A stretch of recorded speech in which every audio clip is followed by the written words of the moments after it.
पुराने जमाने का एक छोटा सा मगर रौनक से भरा कस्बा था। मिट्टी के घर, तंग गलियां और हवा में पुराने पेड़ों की मिली जुली खुशबू।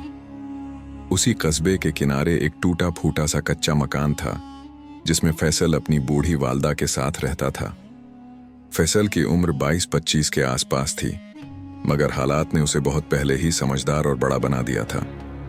गरीबी उसके घर की दीवारों पर साफ लिखी नजर आती थी, लेकिन उसके चेहरे पर हमेशा मुस्कुराहट रहती और दिल में शुक्रगुजारी।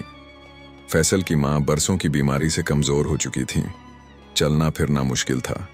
कई बार खांसते खांसते उनकी आंखें भर आती, लेकिन फैसल को अपनी मां की सेवा में जैसे सुकून मिलता था।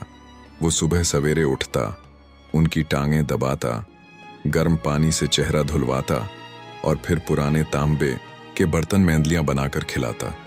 उसकी मां अक्सर उसे दुआएं देती, अल्लाह तुझे अपने फजल से नवाजे मेरे बच्चे, तूने मेरे बुढ़ापे को सहारा दिया है, अल्लाह तेरी झोली कभी खाली नहीं रहने देगा।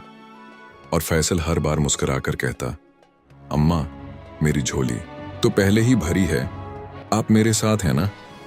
मगर हकीकत ये थी कि गरीबी ने उनकी कमर तोड़ दी थी। फैसल कभी मजदूरी करता, कभी बाजार में बोरी उठाता, कभी किसी घर के बाहर पानी भर देता। जो भी रोजी मिलती वो शुक्र करके वापस आ जाता। उसकी सारी कमाई मां की दवाइयों में खर्च हो जाती। सर्द दिन की आजमाइश एक सर्द दिन, जब ठंडी हवाएं हड्डियों में चुभ रही थीं। फैसल काम की तलाश में बाजार गया, मगर कुछ न मिला। वापसी में उसने जेब टटोली, सिर्फ 3 रुपए निकले। घर में चूल्हा नहीं जला था और मां ने सुबह से कुछ नहीं खाया था। दिल में फिक्र की आंधी उठी, मगर चेहरे पर मुस्कान गई नहीं। वो जल्दी से एक रोटी और थोड़ी सी दाल खरीद लाया, मां के सामने रख दी। जब वो खा चुकी तो वो खुद सिर्फ पानी पीकर चुपचाप बैठ गया। मां को अंदाजा हो गया कि उसने कुछ नहीं खाया। बेटा तूने फिर कुछ नहीं खाया? फैसल हंसते हुए बोला, अम्मा आपकी दुआ खाली है। उसी से पेट भर गया। मां की आंखें नम हो गईं। ऐ मेरे रब, इस बच्चे की मोहब्बत और सेवा को रायगा मत करना, इसे अपनी रहमत से नवाज दे। रात को जब फैसल अपने फटे चटाई वाले बिस्तर पर लेटा, मां की दुआएं दिल में गूंजती रहीं। उसने दिल ही दिल में कहा, ऐ रब, अगर मेरा वक्त बदल सकता है तो मेरी मां की खुशी के लिए बदल दे। रहमत का पहला दरवाजा अगली सुबह वो हमेशा की तरह शहर की तरफ जा रहा था। गली के मोड़ पर उसने देखा कि एक बुजुर्ग आदमी गाड़ी के नीचे फंसे थैले को खींचने की कोशिश कर रहे हैं। लोग पास से निकलते जा रहे थे, मगर कोई रुक नहीं रहा था। फैसल दौड़कर बोला, बाबा जी मैं मदद कर देता हूं। उसने ताकत लगाकर थैला निकाला और उनके हाथ में दे दिया। बुजुर्ग की आंखों में हैरत और सुकून दोनों थे। बेटा मेरा नाम हारिस शाह है, मैं शहर का पुराना व्यापारी हूं। आज सुबह मेरे बेटों ने मुझे अकेला छोड़ दिया, मगर तूने मेरा हाथ थाम लिया। क्या तुम मेरे साथ काम करोगे? फैसल ने अदब से जवाब दिया। जी बाबा जी आप हुक्म करें। हारिस शाह उसे अपने बड़े मगर पुराने गोदाम में ले गए। ये गोदाम मेरा है, लेकिन अब कोई काम करने वाला नहीं। आज से तुम मेरे साथ काम करोगे। ये फैसल के लिए पहली खुशखबरी थी। ईमानदारी की असली पहचान दिन बीतते गए। फैसल हर काम ईमानदारी से करता, झाड़ू लगाता, माल जमाता, हिसाब लिखता और हर वक्त हारिस शाह की मदद करता। उनकी आंखों में फैसल के लिए इज्जत बढ़ती चली गई। एक दिन हारिस शाह ने उसे भारी सा थैला दिया।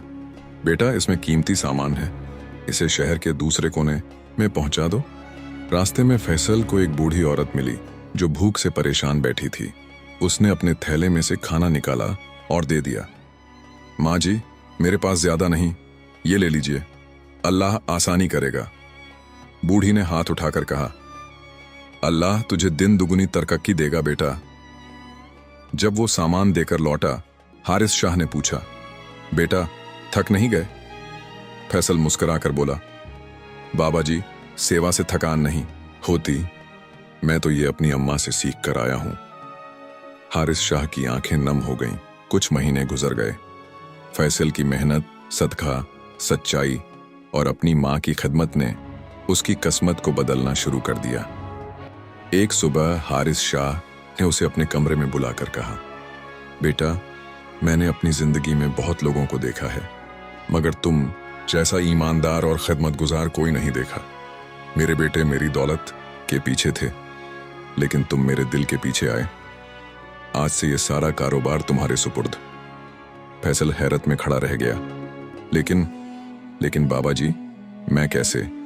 हारिस शाह ने उसके कंधे पर हाथ रखा। तुमने अल्लाह की मखलूकन की सेवा की, अपनी माँ की खिदमत की, अल्लाह ने तुम्हें चुना है। उसी दिन से फैसल का नसीब बदल गया। वो छोटा सा मजदूर कुछ ही महीनों में शहर का सबसे कामयाब ताजिर बन गया। लेकिन उसकी सादगी, नरमी और सेवा की आदत कभी नहीं बदली। अम्मा की आंखों में खुशी जब फैसल पहली बार अपनी माँ को नए घर में लाया तो माँ हैरत से बोली, ये सब कैसे हुआ बेटा? फैसल ने माँ के हाथ चूम कर कहा, अम्मा, ये सब आपकी दुआ का नतीजा है। आपकी झोली ने मुझे अमीर कर दिया। माँ की आंखों से खुशी के आंसू बह निकले। वो सजदे में गिर पड़ी और अल्लाह का शुक्र अदा करने लगी। फैसल का दिल अल्लाह की मखलूका के लिए अब वो सिर्फ अमीर नहीं था, बल्कि अल्लाह की मखलूका के लिए सहारा बन चुका था। उसने यतीम खाना बनवाया, गरीबों के लिए दस्तरख्वान लगाया, बेवाओं के लिए राशन का बंदोबस्त किया और मजलूमों के लिए फ्री दवा मुआयना कैंप लगाए। जब भी कोई पूछता, फैसल भाई आप इतना सब क्यों करते हैं, वो मुस्कुराकर कहता, मैं वही कर रहा हूं जो मेरी अम्मा ने मुझे सिखाया। अल्लाह ने दिया है तो उसकी मखलूका तक पहुंचाना भी मेरा फर्ज है। आखिरी मंजर दिल छू लेने वाली बात। एक रात फैसल घर आया तो माँ चुप बैठी आसमान की तरफ देख रही थी। फैसल ने पूछा, अम्मा क्या सोच रही हैं?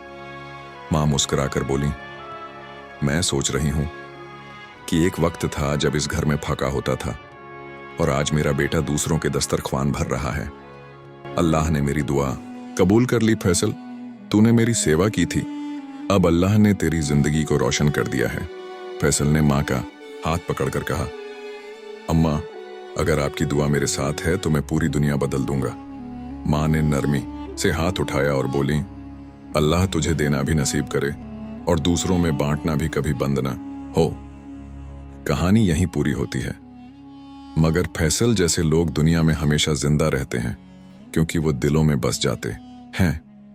वीडियो के आखिर में कहने के लिए, अगर आपको फैसल की सेवा, अल्लाह की रहमत और माँ की दुआ वाली ये कहानी पसंद आई हो तो हमारे चैनल को सब्सक्राइब जरूर करें, क्योंकि यहाँ हर कहानी दिल को छू जाती है और इंसानियत का पैगाम देती है।